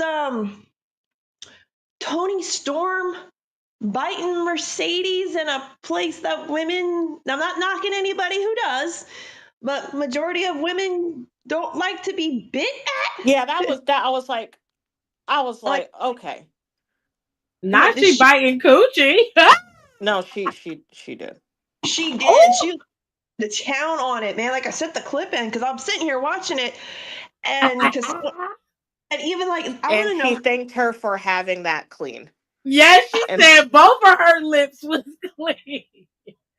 I'm like, well, Mercedes is not dirty. She was. I don't know. Not It was going there. That was just fucking wild. And like here's the thing, I was watching it at first. I thought it was just like, oh, she reversed it, and then I saw it. I'm like, wait, what is she doing?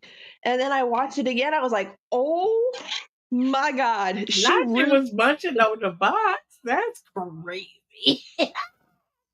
Just that I was like, what the fuck? Like this woman is fucking insane.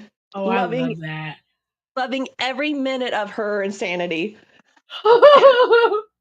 And it was just, I was just like, you know, okay. Like, I mean, whatever makes you happy. Right? Do you? And like, shout out to Mercedes for actually letting her do that, because if someone came up to me and they're like, hey, so we're gonna do a reversal, but before I do a move on you, I'm gonna bite your cooch, and I'm like, no, the hell you ain't. You know, Mercedes is all down for a good time, honey. I know, but Especially when so it am comes to I. wrestling. I'll be like, look, my kid's in the audience. I can't fucking have that shit be going on with her here. Tell her to cover her eyes. She'll be fine. What? It's true. Biting All her, right. man. The last match is obviously the big one. All right. This match was 35 minutes long. Mercedes and Tony wrestled for 30 minutes. And well, actually, they wrestled for 24. And Okada and Omega wrestled for 30 minutes. And then the last match between Paige and Moxley, they wrestled for 35 minutes in this Texas Death Match. 35 minutes. No. Mm-hmm. So this match was actually really good. I mean, it was a death match. You went in not expecting much. I did like the fact that Prince Nana handcuffed Marina Shafir when she went to get the briefcase. Because it was like him saying, "Nah, we sick of your shit. You need to stay the fuck out of Ben's business for once." It was so much going on in this match. And like everybody that's ever challenged for that title while Mox had it came out there in defense of Paige, including Swerve Strickland, which I thought was a really good callback to a very good feud. They hashed out their differences at Collision, I believe it was, that weekend before or that night before. And then he came out there and helped Paige get that title. So So it it was was kind of great it was storytelling. I think they did a great job telling stories in this particular match for sure. they I kind of like I liked it now that you mentioned it because I'm thinking of it like all of Mox's past sin kind of came back to bite him in the ass. Mm-hmm. Bryan Danielson came back. Yeah, he And did. I was like, oh shit. Okay, Daniel. But it's like just seeing Adam or just seeing Paige being able to get that title belt and him taking it out of the suitcase and him holding it, man. I cried over wrestling way too damn much this weekend. Like I really did.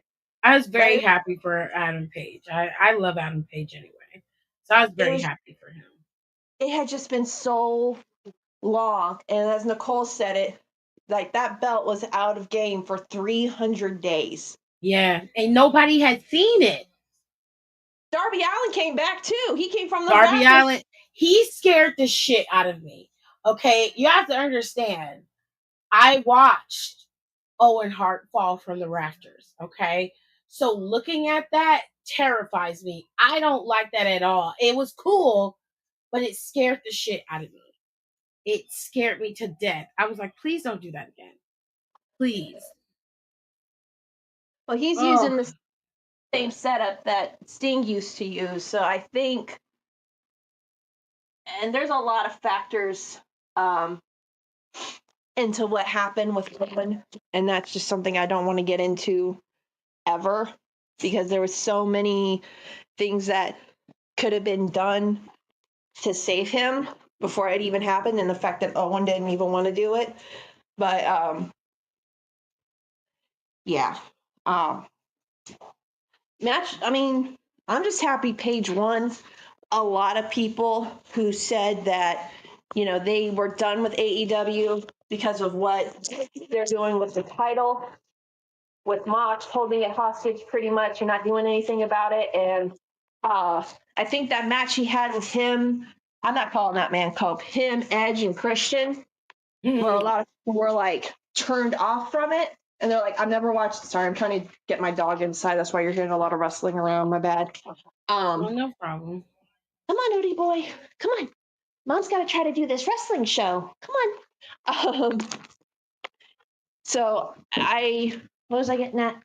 But I'm seeing where people were like, you know what? Maybe now that Mox doesn't have it, I'll give AEW a shot again because this is what they desperately needed. But if you're thinking about it in long term, it sounds like to me that the plan Moxley and them set in motion for AEW's reset, it actually worked. Well, I mean, you saw the people coming out because, okay, Hangman is now the champ. Couldn't be any happier with that. You have Swerve, and think of the people now he can challenge. We don't know what's going on with Bryan Danielson, so I'm not even going to factor him in right now. Okay, at time of recording this, you got Swerve, who's going to come after that title. You got Darby Allin. I guess he's medically cleared now. So you got Darby coming after that title. And nowhere is it a factor where Mox should even be near that title for the next year and a half or even more, honestly. Ask I me. think Mox's gonna be gone for a little while. He needs a Please, break anyway. please go. But like I said, I think that like everybody was saying, like this is their way of doing the reset. They thought it was gonna be quick. That reset was not quick at all. It was very, very long. Okay, almost a year. He had that title and was basically holding it hostage. When you really think about it, he did achieve the reset that he set out to do. I don't know. I'm just happy Paige has it. And now they have Swerve, they have Darby, they have so many people Jeez. back there. Happy the match happened. I'm probably gonna lose signal for a second because I'm in the elevator.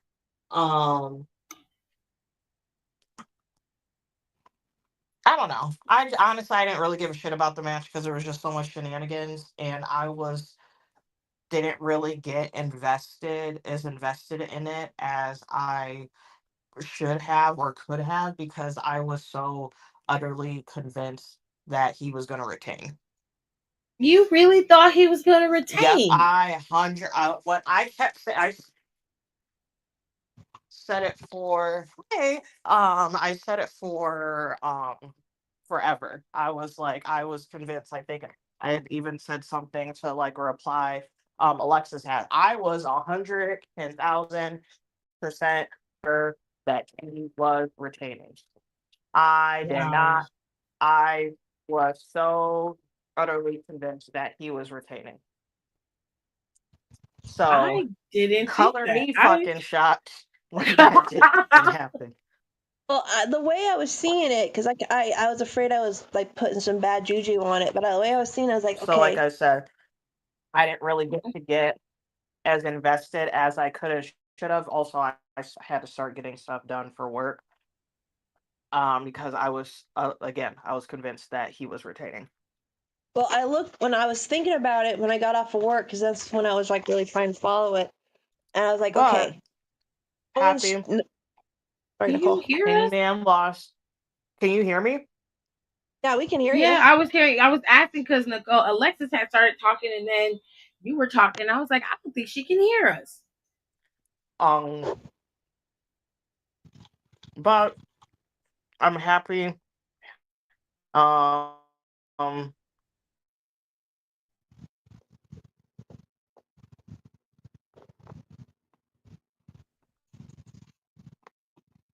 Did we lose her again? So, I like, know. I was thinking because I was watching it or I was looking through it, and I was thinking, I was like, okay, you know what? Hangman No. won.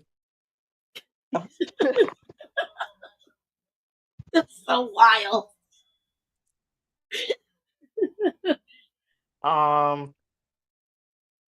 Oh, Oh shit! not my. There There goes she my goes. Wi-Fi. She's there. There she is. You was gone for a minute, babes. You popped right out. We was like, wait, did we lose her? I think we lost her. No, my Wi-Fi is just shit. Apparently. It is raining Also, I like was in cats and elevator, so dogs that didn't help. outside. But go ahead. No, I was just thinking because I was Oh, like, I'm okay, done. no, Unless Alexa, you want to talk more about no, I was basically speaking, it was on his it? side Did you guys not because hear anything I said? We heard nothing. It clicked out on us, and all we heard was Great. you were done. And Alexis, you can Fantastic. go. All right. Well, I'll just repeat what I said. Basically, I was convinced that he was going to retain. I thought they were going to wait and have Darby pick it up. Yeah, you were dead set on Darby. I do remember that. I was utterly convinced. So glad I was proven wrong. Right. Well, I think again, this is all my stuff that I got cut out. I didn't really get invested as I would have liked to because I was convinced he was retaining. I got you. So I had it playing on my phone, but I was just like, whatever. It was like, he's not gonna win anyway, so yeah, I don't care. That was just. And color me shocked after I had to go run and do something. I looked back at my phone. I see Heyman at the bell. I said, "Whoa, what happened?" Because that's gotta be a shock, man. But go ahead, Alexis. What were you talking about?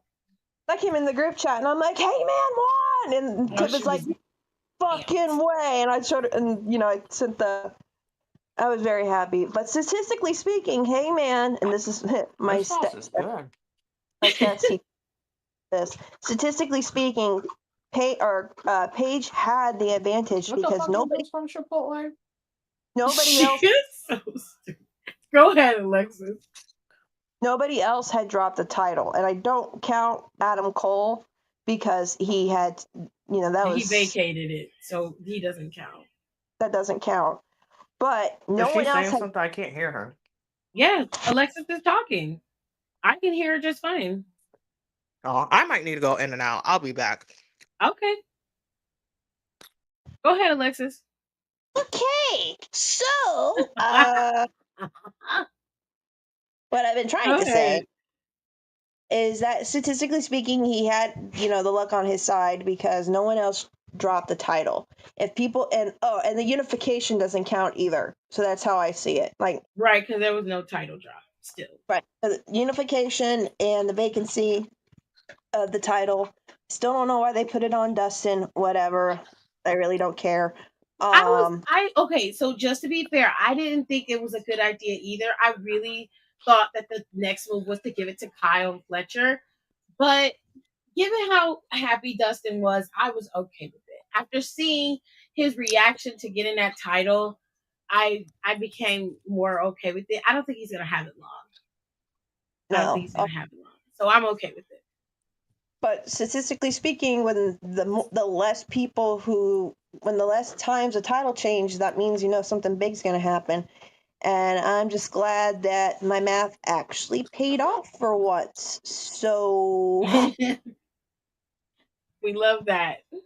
Yes, I'm glad that my C in statistics finally paid off in the somewhat real world.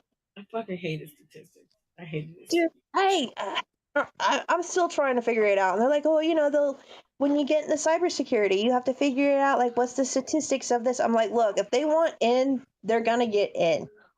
That's the okay. And they're like, well, damn. Now that we're done with All In, if you guys have the opportunity to watch All In, I definitely think you should. It's well worth the watch just as much as Evolution is. I'm going to be honest. The only thing that I really want to talk about with Saturday Night Main Event is Seth Rollins' injury, which we'll cover in the injury report, and Goldberg and his nonsense. But I'll let Nicole get all her frustrations out about Saturday Night Main Event. And then I don't need to. It was stupid. They shouldn't have done that. It was fine for okay, so I'll say this. The only thing I wanted was I was glad Jimmy was getting a title shot. I was happy about that. He didn't win, but Jacob did come back, and that was a big thing for them. However, I felt like that could have been done on Friday. To be fair, Saturday night in the main event didn't have to happen. Goldberg could have had his last match that Monday on Monday Night Raw, and he would have been able to talk. So speaking of Goldberg, he was sitting down with Ariel Helwani, and he was talking about how pissed he was about his retirement match. I'm gonna make sure that I quote this correctly because I want No misappropriations going on up and through here. Okay, so hold on. 1 second. When did Jimmy and Solo get added to the card? Friday. Friday. This Friday. So he said, and I quote, I mean, the Saturday night's main event in live TV in Atlanta. I mean, you always have your dreams of how you're going to do things, and ultimately to have a little bit more control over the time and the space would have been much more preferred. He said, let's just put it that way. I mean, I can't say that I was too thrilled about part of that. Freaky 20 seconds with the microphone in my hand, for God's sakes. The entire rundown from the inception of the idea to its delivery was a little less to be desired than to be desired. But for the again, I'm not going to complain because not many people get that opportunity. I get 2 weeks, man. I get 2 weeks before I can really, spill the beans and, make my feelings kind of known before about the entire rundown. He said, let's just say I'm pissed off at the way I went out. I put so much into it and I don't feel as though the effort was reciprocated. To put a stamp on what I've accomplished, I think it could have been done a little bit differently. That's all. I'm happy about my performance. I'm happy with the setting, but it could have been better. Absolutely, it can always be better. He then goes on to talk about his son, which I'm not going to talk about because I don't give a shit. What do you guys think? Because I'll go last. Paul, go first, because Cool story, Grandpa. Well, that's too damn bad. You keep on digging. I honestly don't give a shit. I Goldberg. Actually, Goldberg, you know who didn't get to have a last match? here we go. Bret Hart. No, he didn't. Oh, I know why. I know why. It's because Goldberg kicked him in the fucking head. Mm. Everyone talking about how Bret Hart bitter. No, you be bitter too if that's how you fucking went out. Bret Hart is on his ass the way that this Iron Sheik was on Hogan's ass. Hogan's ass, and it's hilarious. And my thing is that yes, Goldberg is a legend, blah blah blah. Goldberg is not a wrestler. No. Mm. But Gunther He was Miller a looks football like player that got taught 5 moves of doom and capitalized his entire career off of that. Yep.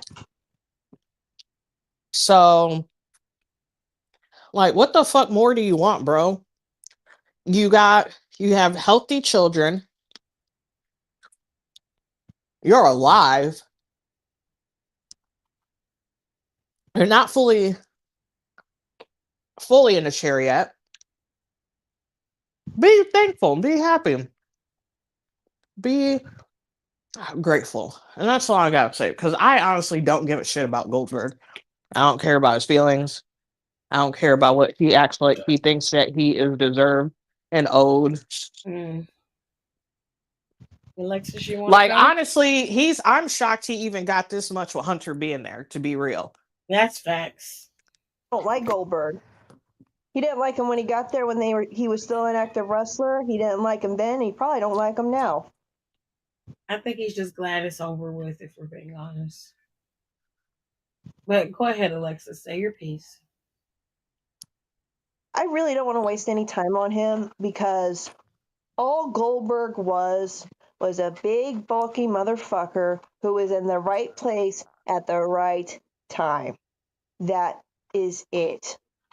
Literally, WCW was getting their asses kicked every night in the ratings because WWE found what they were doing, and he was there.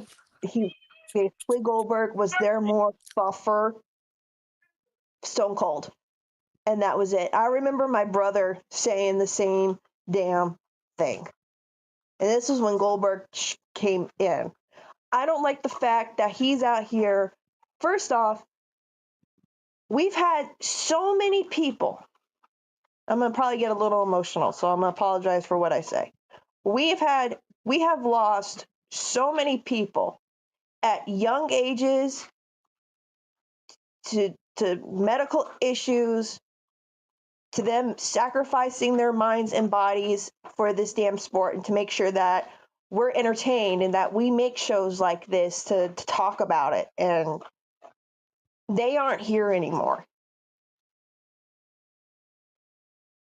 And it sucks that you want to come on the internet and you want to act up like this when Scott Hall was never able to have his last match because of his personal demons. Eddie's last match, we didn't know that was going to be his last match. A lot of people who should be here aren't.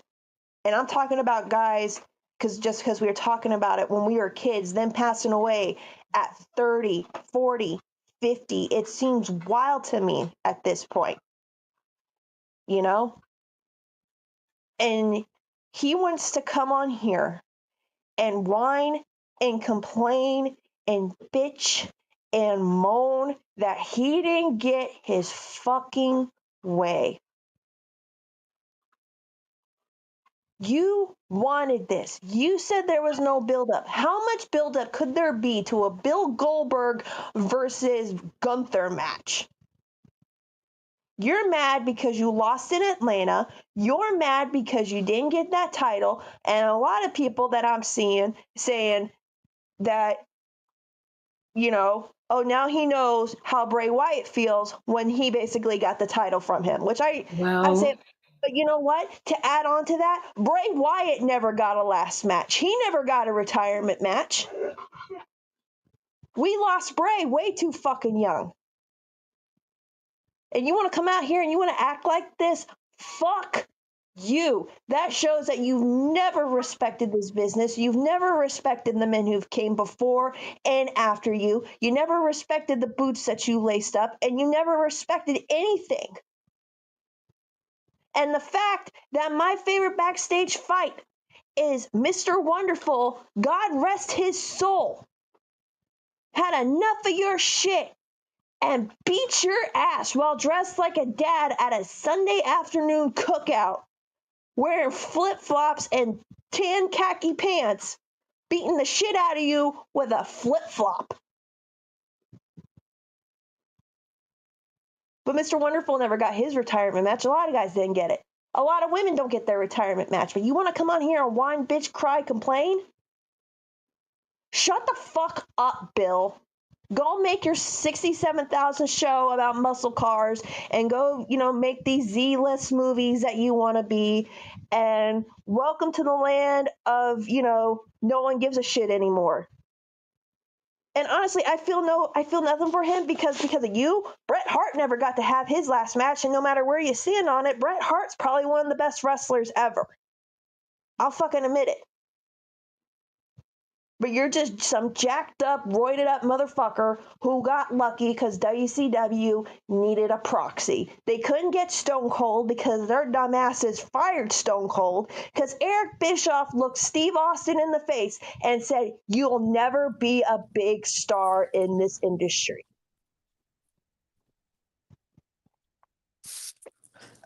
But Crazy.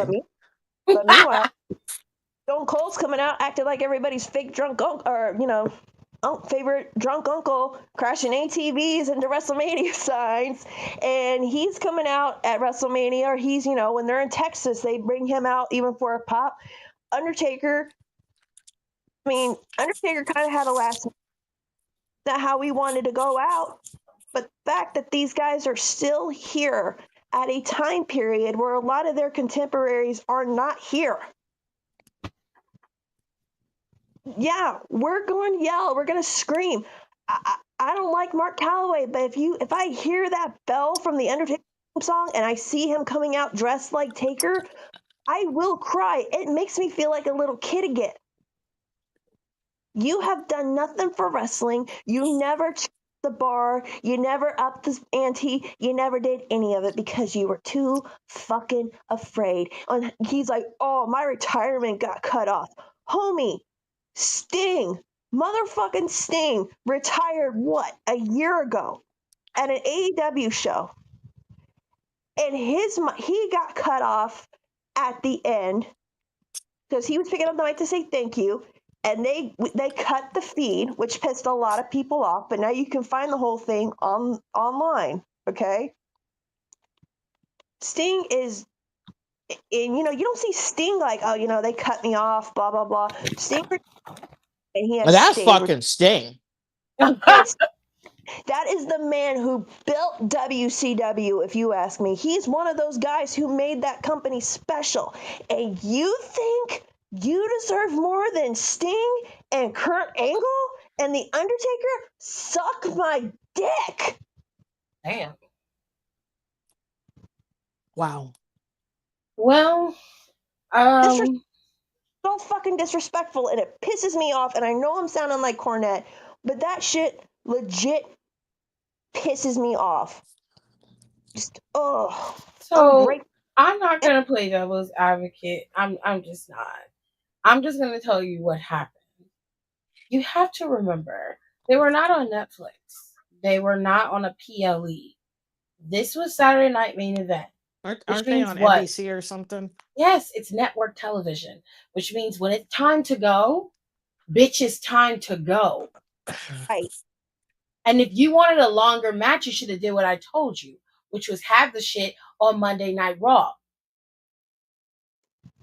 You should have requested it was on Raw. I'm sure they would have obliged. They would have had the time to do it. Because high key, that match was 10 minutes longer than what it should have and needed to be. Now, Rosenberg said something, and honestly, I can't say it better than he did. So I want y'all to hear what Rosenberg said, because he's on vacation right now. And he was like, his wife was going to be mad at him for even, picking up his phone to do anything in regards to work while he's Natalie. on vacation. Right. So he had to sneak and do this on the balcony of wherever they was at. It looked beautiful. Okay. Yeah. I wouldn't be mad at being married to Rosenberg. Okay. That man's taking care of some things. Okay. But I want y'all to hear what he said in regards to Goldberg. I think I got it. I got to be quick here before my wife gets back and yells at me for doing this on vacation. Listen, Bill Goldberg, as a Jewish guy who's in wrestling and loves wrestling myself, obviously I appreciate his contributions. I cannot believe the complaints about his send-off. Have you guys ever noticed that the people who are the most overbooked, the most over-celebrated, are always the ones who complain? The man got a 15-minute match. It should have been a squash. Let's be honest. He should have gotten Goldberg. He should have been speared and taken out. The man's pushing 60 years old, hasn't looked good in the ring, some would say ever, but certainly not in the last few years. Got to have a 15-minute match, a battle with the world champion, and get a few words live on television, and complains about his mic getting cut off. First of all, people, watch the product. NBC goes when the show ends, every single time. They do not wait. The NBC, this is network TV. It's not USA, it's not Netflix, it's NBC. They go when they go. He still got in a nice little moment and got to be celebrated on. Do you know how many people better than Goldberg, their send-off was, we wish them the best in their future endeavors? All right? Do you know how many? Did this guy get to stand in the ring on national television and have a send-off? You should be thanking your lucky stars for the money you've made and the appreciation you've gotten, which many don't even feel is fully deserved. To complain, I'm so disappointed. So he is 1,000% correct. It was network television.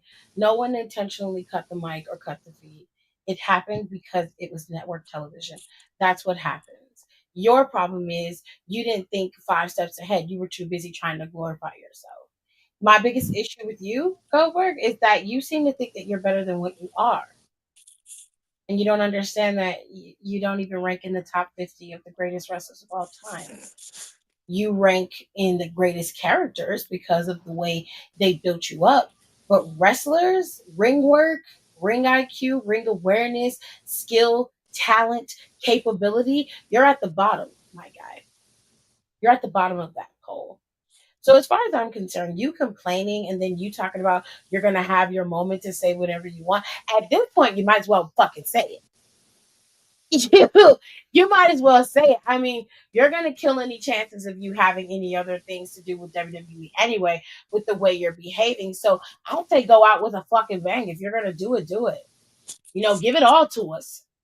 Because I know what you're gonna say, and it's gonna be something that's just gonna be like, okay, so you made us wait 2 weeks for you to say some bullshit like this. I don't care that you're upset about your last match. Quite frankly, your last match is 20 years beyond what it should have been. You should have had your last match 20, 30 years ago. Okay? Like, are you serious right now? You are 58. You can barely walk. You have a bum knee. And to be fair, fucking Gunther did you a favor. He did you a solid because he could have squashed your ass. I would have advocated for the squash match. You have come back on multiple occasions and squashed other people. So if you ask me, turnabout is fair play. I don't know what else you want. It's not about you. No one, and it's not even about your contributions. Because to be fair, you being booked to be unstoppable isn't a contribution. That doesn't mean anything. It just means you had a high win-loss record. And then you had 2 minute matches. At least if you're watching something with Tyson, it's worth the knockout. Like you're not worth the match. And I'm sorry to tell you that. And if your son is coming into this business with your mentality, oh baby, he's gonna get a rude fucking awakening. Oh, he ain't gonna last long. He ain't So I gonna highly last. recommend that somebody get his ass together. It's gonna be them guys in the back that's gonna get his ass together because you already have made a target for your kid based off of your behavior and how you act. So And I know it's gonna happen if he shows up in WWE and everyone's gonna be like, why is everyone doing this? Like, let me just explain this. There is a reason why, even though Dominic Mysterio's character work drives us absolutely crazy, everyone in that backstage loves this kid because he grew up in that locker room. He knows how to respect this business. He knows how to respect the wrestlers, and he knows how to respect everybody behind the scenes. That's why you never hear shit, because he was raised right. Rey Mysterio made sure to bring him into that locker room and show him how to do what you need to do.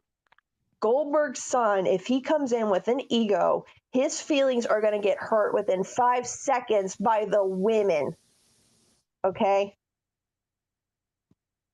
I don't like this. I don't like it. Because we know that backstage etiquette goes a very long way in wrestling nowadays. And I don't care if it's AEW, TNA, anywhere. You go into a locker room with a bad personality or a bad whatever, people will make it harder for you than you made it for yourself, if that makes sense. well, hopefully he don't. But if he does, oh well. All I can tell you, Bill, is you got a last match. Be happy that you got that and be glad that you got paid. Because there's a lot of people who rightfully deserve a lot more than what they've gotten, and you're getting something that they actually deserve. So you can complain and talk about how you're pissed about it, which is so weird. It's such a weird thing because your match was the headliner for Saturday Night Main Event, and out of all of the events that happened that weekend, Saturday Night Main Event was the worst. It was the worst of the four. But you're mad about a fucking match and about your send off when your entire PLE, the TV special, was the worst of all of the shows that were booked for that weekend. Yours was the most terrible. And it was an all male TV special. And it sucked.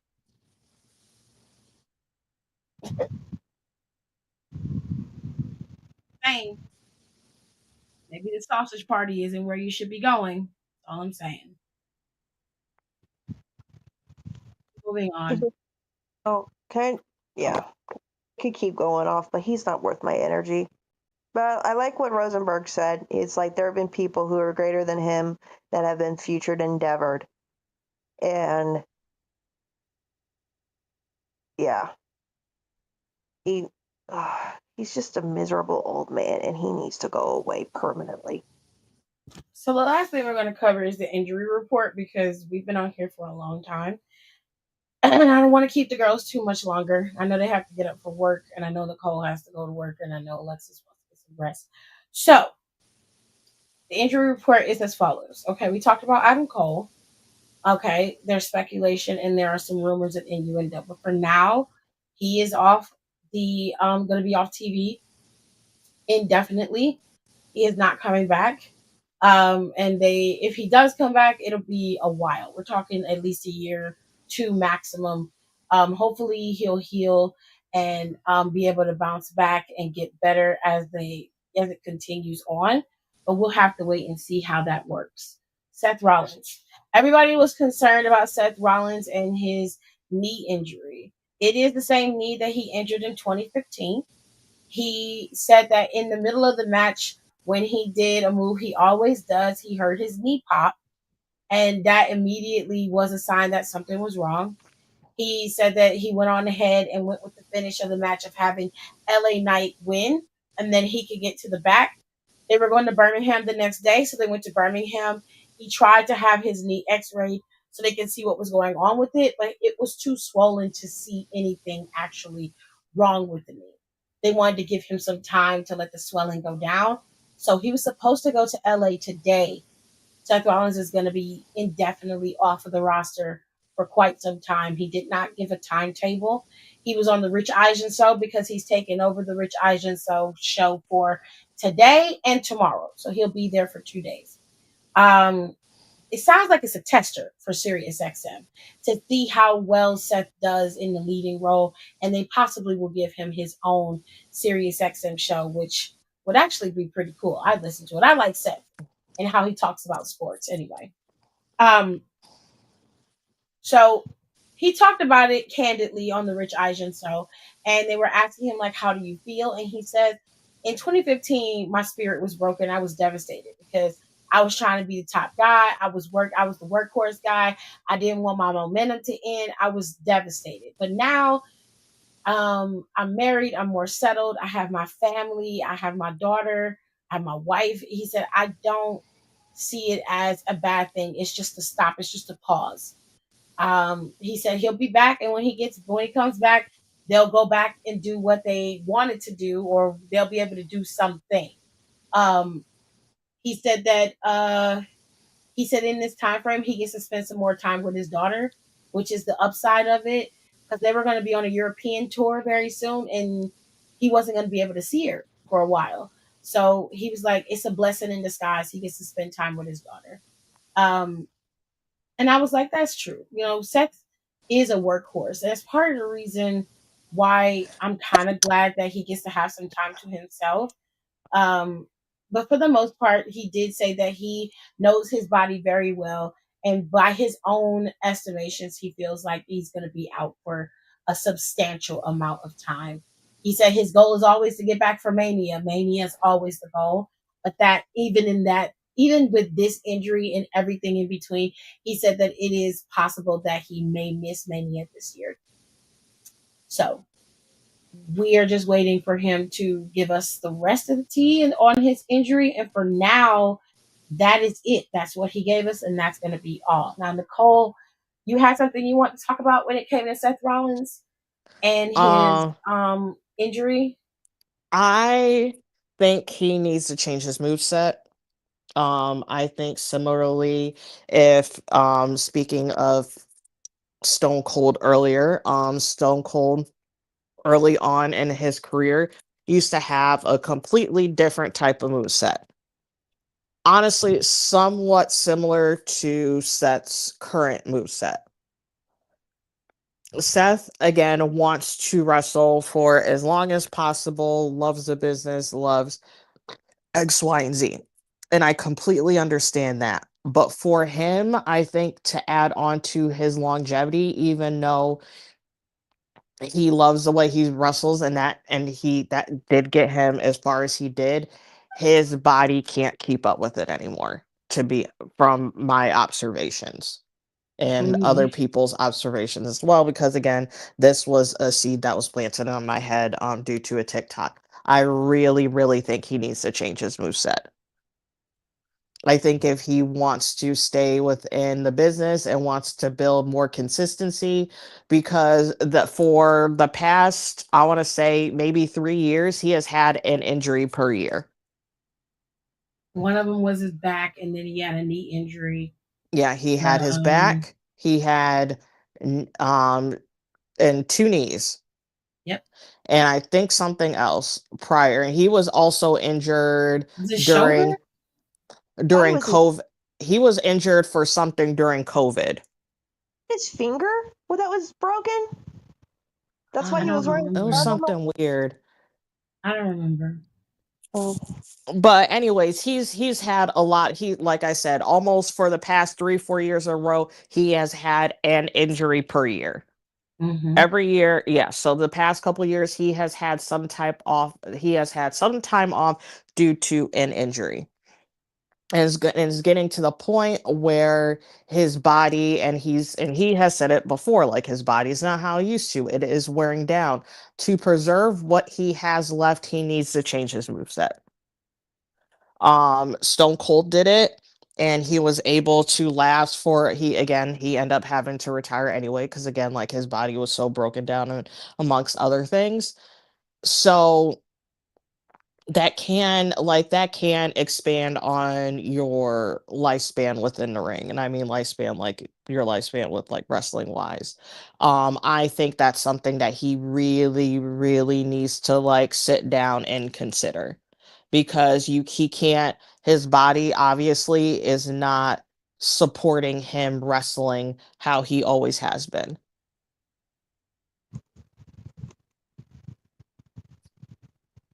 I don't know if anybody else wants to say anything to that. um, I never want to see anybody get injured to the point where they can't wrestle anymore. But as talked about, maybe he wanted to do producing. I think maybe, and this is just what I would do. And I don't know why I think Seth Rollins would be listening to this. I think if I was Seth, I would sit at home. Well, not sitting at home. That sounds horrible. When he's home, he needs to really think about what his next step he wants to do, because I don't want to see any guys from the modern era having to wrestle longer than they need to be. You don't need to be 60 out here, coming out here making a joke out of yourself after everything you've worked your ass off for. Um, you know, maybe, I don't want to say this, but maybe he would need to think about not wrestling anymore, because we've seen it with like guys. I mean, let's stay with Stone Cold. Stone Cold still has to wear those knee braces because both his knees are jacked up. Um, because like every time you see him, he's still wearing them. Uh, a lot of guys have changed up their ways of wrestling because they can't do the moves. Like AJ Styles is a perfect example. AJ's pushed in his mid 40s. He can't be doing the stuff that he used to do when he was in his like 20s, and he was like jumping off of like cages and shit, doing flips and everything. And maybe it would be time, especially if he's had issues with both knees and his back. If I was Seth, I would want to go out on a high note and be like, you know what? I got one more run in me. This is it. Do what he needs to do, and then transfer to the back. Start helping the new guys from NXT coming up, or start producing matches, start helping with creative, anything. Because I don't want to see anything bad happen to Seth in the ring. And I want him to be there for his daughter as she gets older and able to walk and do stuff with her.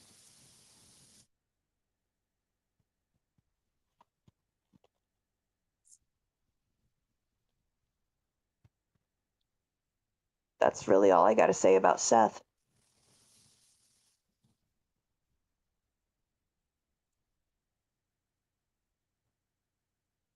Period. Steph, I don't know. I called you Steph. Tiff. Anything you want to add?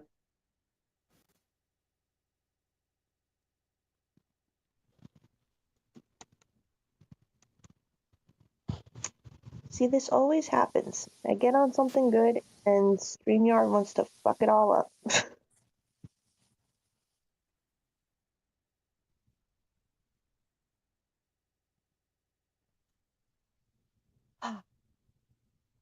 Yeah. I don't know. I think as he's just needs to have um I just think he needs to be I'm trying to say this without sounding mean.